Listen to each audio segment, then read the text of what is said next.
So I just filmed a video of me getting ready to make this video. And I think this is going to be my first like official video, definitely, probably. Oh, my butt's Anyways, so today I thought I would just come here and make a video on tips and tricks that has helped me stay vegetarian, now vegan, for 3.5 years. Lately, I've been seeing a lot of people like curious about it or want to transition into like eating less meat or vegan. So these are the tips and tricks that has helped me along the way, and hopefully it'll help you. All right, so let's get started.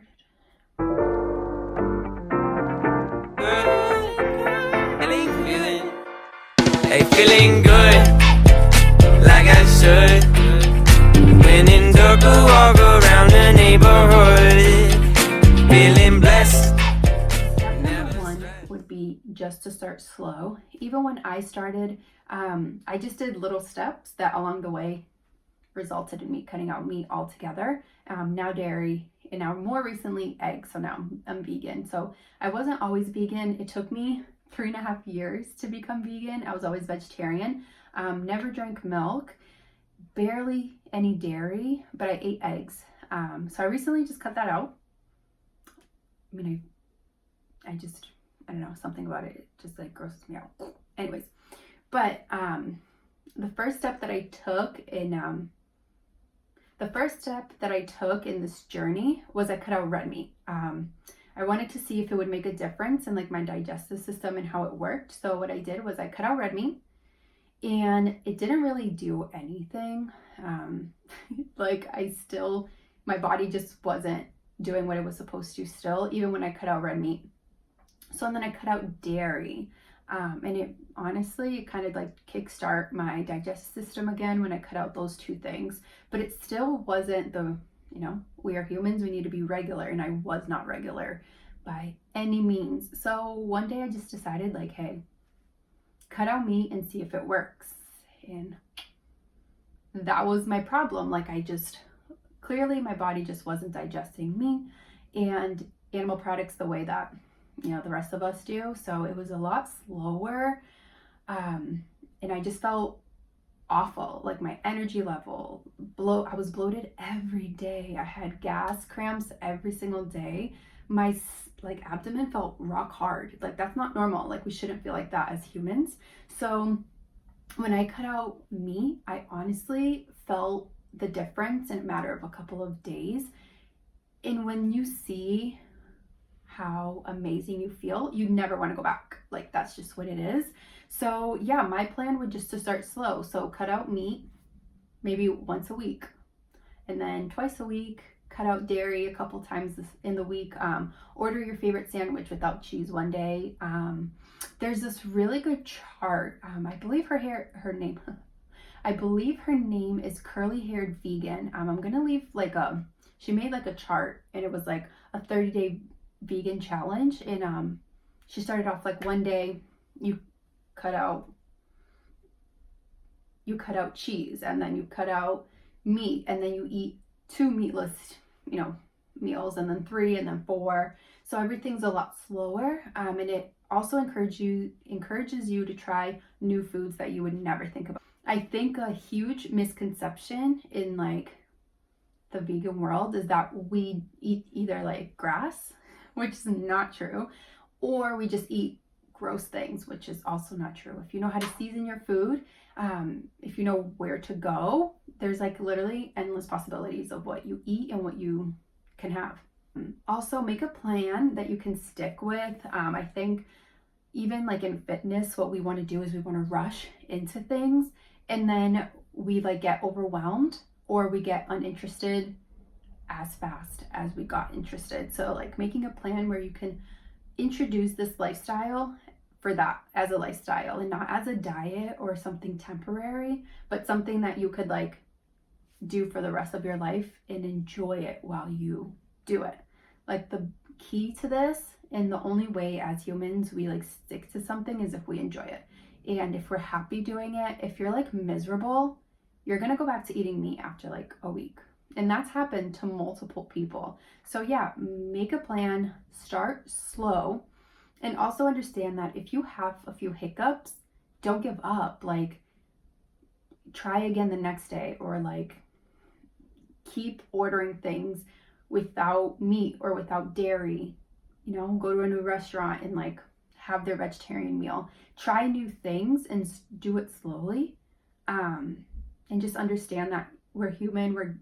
You might, you know, forget to order no cheese and you'll have it, and then, but that's okay. Like, forgive yourself, move on, and then just keep trying every day until you're comfortable and that it becomes second nature to you. Literally, this lifestyle is, I don't even think about it anymore. It's always no cheese, or the vegetarian option with no cheese, or you know, it becomes your life. It becomes who you are. Tip number 2. This is a lot for the beginning, but also if you're a busy person, a complaint that I hear all the time is I'm too busy. I'm too busy to be vegan, because it's a lot of work. Everything looks like a lot of work because you have to cook a lot, because thankfully now we do have a lot more vegan options around us, but before we didn't. But anyway, so the number 2 tip, and I feel like the most important tip, would be to prepare. I'm one of those people who, I can't even say this with a straight face, because like, if you hadn't met me, I mean, if you had just met me now, you would think that I was never like poor, because I don't like leftovers. I don't know, like, I can't eat things multiple times a week. I don't know how people meal prep, like for body competitions, bikini competitions. I cannot for the life of me get myself to eat the same thing 3 days in a row or whatever.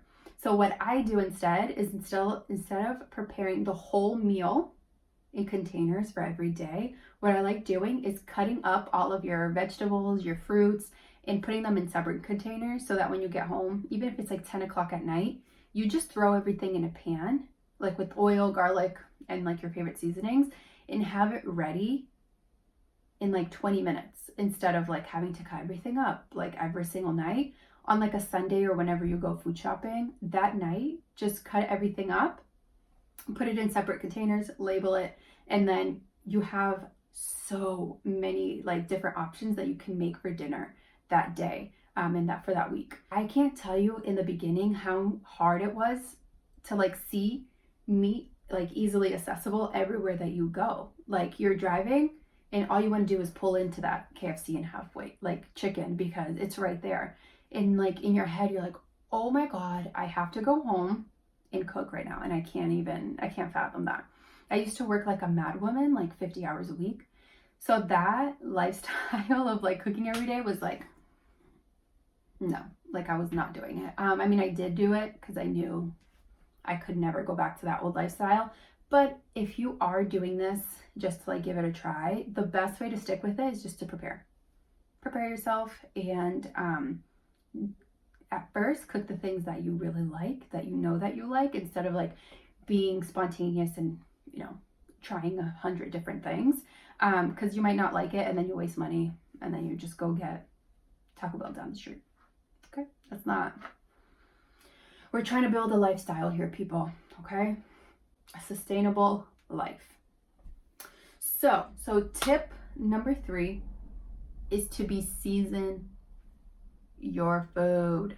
Season your food, please, because if it tastes good, even sometimes it doesn't even have to look good. If it tastes good, you're gonna keep wanting it, and that's gonna eventually become your favorite meal, the things that you crave and things like that. I'm probably gonna do a video on like the best seasonings and the things that I season my food with, because in Brazilian culture, we do not play.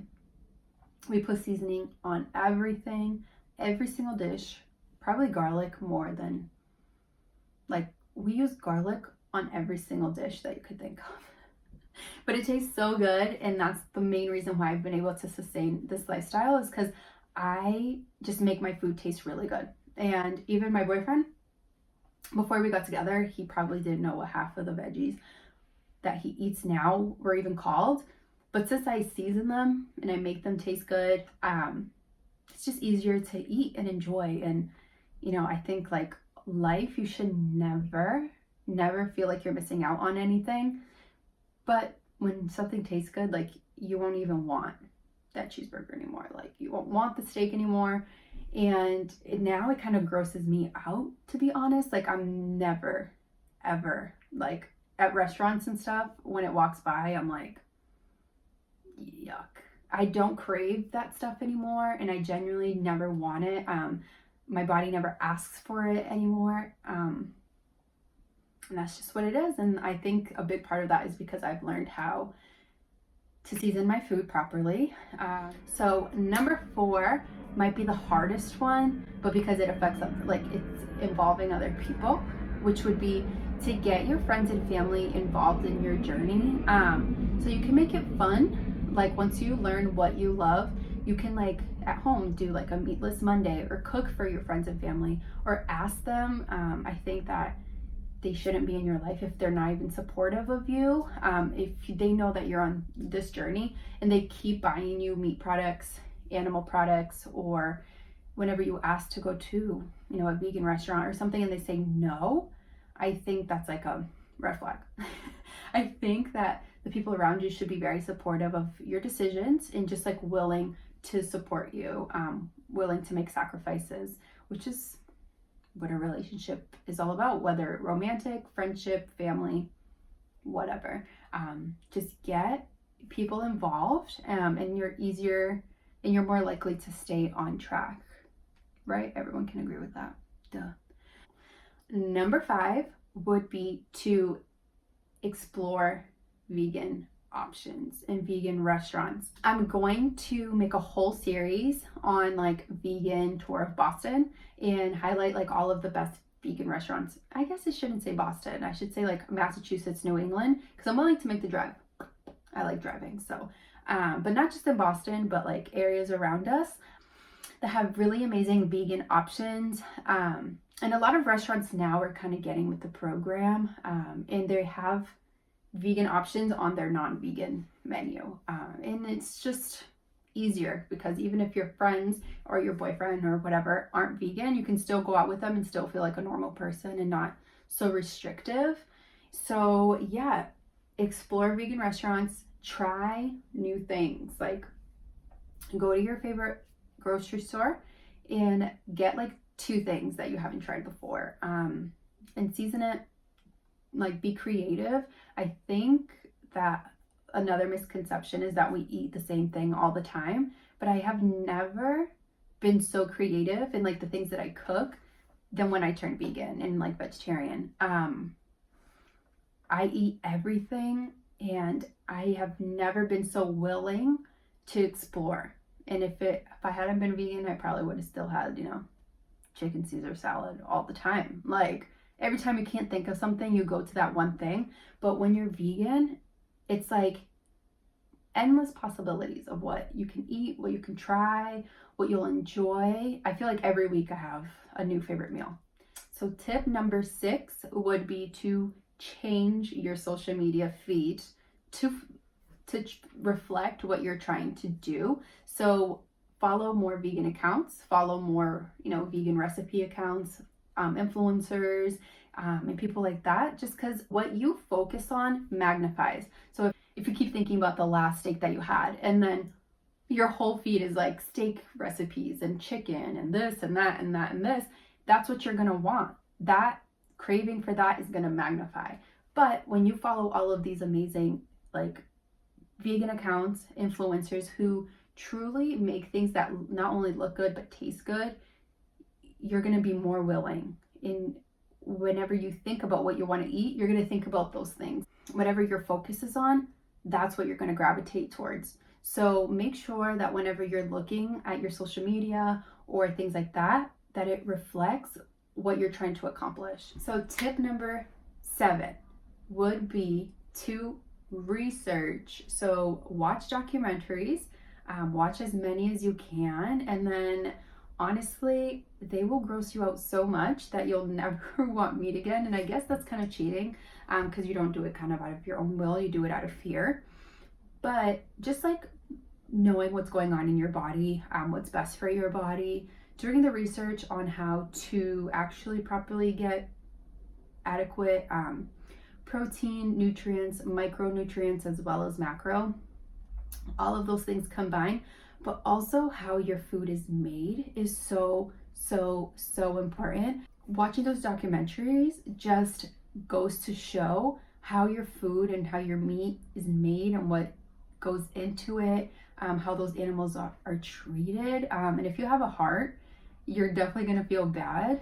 And it's definitely going to change your outlook on how you view the meat industry, the dairy industry, and things like that. I don't want anyone to like be vegan out of fear, but I definitely, the takeaway here is definitely just to change your lifestyle.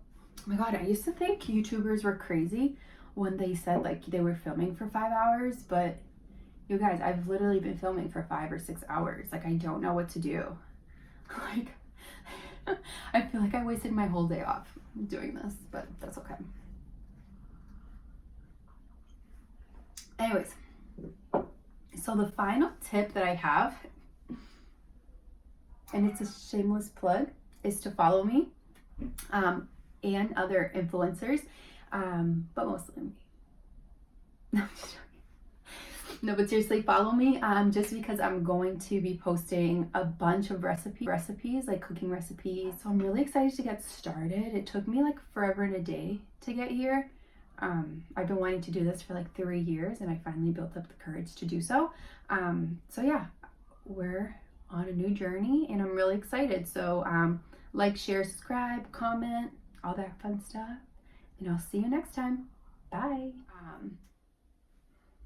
I work on my posture. Also, I would just like to point out my hair is black, the shirt's black, my background's brown. I just look like a neck and a head floating. Anyways, enough.